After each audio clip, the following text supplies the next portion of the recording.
Voilà ce que j'ai à dire. On verra la suite. En espérant que ça remarche, quoi, tout simplement. On va faire ce qu'on sait faire, notre travail, et puis on verra la suite. Les clients sont là, il paraît, bon, le directeur commercial nous l'a dit hier soir. Maintenant, bon, la confiance entière et ça, on ne sait pas. On risque de reprendre pour refaire quoi? Si on n'a pas de clients, de commandes, enfin, on va voir, on va voir. Ah oui, je suis très heureuse, hein, parce que les spaghettos qui se ferment chez Castelnaudary, ça ferme. Castelnaudary, c'est les mots, hein. Je suis heureuse, très heureuse. Hein. Je fais totalement confiance à mes responsables. Hein. On ne sait pas si on va perdre notre travail ou pas. Bien sûr que ça va être dur à démarrer, en même temps il faut gagner la confiance, hein. Ça va être difficile. Hein. Après il y a les clients, il faut qu'ils commandent, le tonnage. Est-ce qu'elle a perdu les clients ou pas? On ne le sait pas.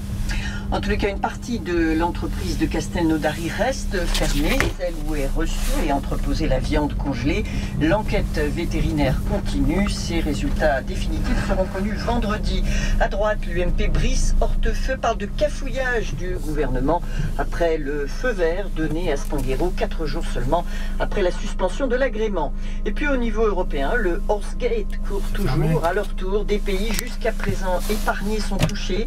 La Finlande, l'Espagne. Il est fermé? Ah oui, fermé mardi 19. Prétendu au boeuf et contenant en fait du C'est fermé toute la journée. Toute la grande distribution en Europe, des milliers de tests sont actuellement réalisés. Bon. Dans Il a dû aller chercher des médicaments. Pour les victimes, la juge... Allez, on ira ailleurs, ça fait rien.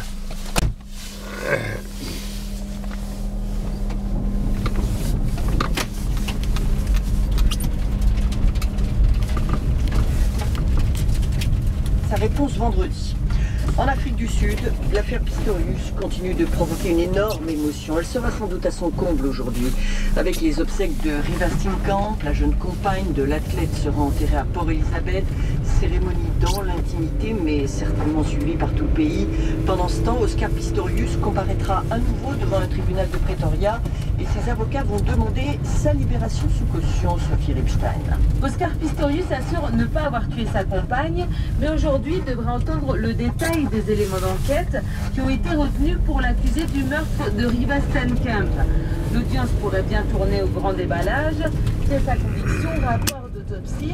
Le parquet aurait, selon la presse sud-africaine, un dossier solide comme un roc et voudrait prouver même le meurtre avec préméditation passible de la perpétuité. Oscar Pistorius est donc entouré de plusieurs ténors du barreau sud-africain pour assurer sa défense. Dans l'équipe, il y a un médecin légiste et un expert en communication, ex-rédacteur en chef du tabloïd anglais The Sun venu de Grande-Bretagne. Ils vont tout faire pour obtenir d'abord sa libération de détention. Sophie Ripstein, je laisse pour France Inter.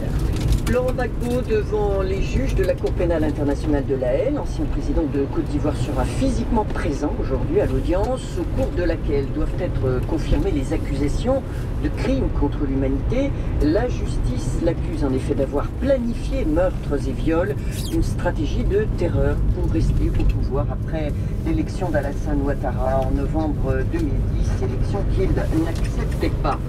La grande vitesse à petit prix, la SNCF dévoile ce midi son nouveau train à Bakou, le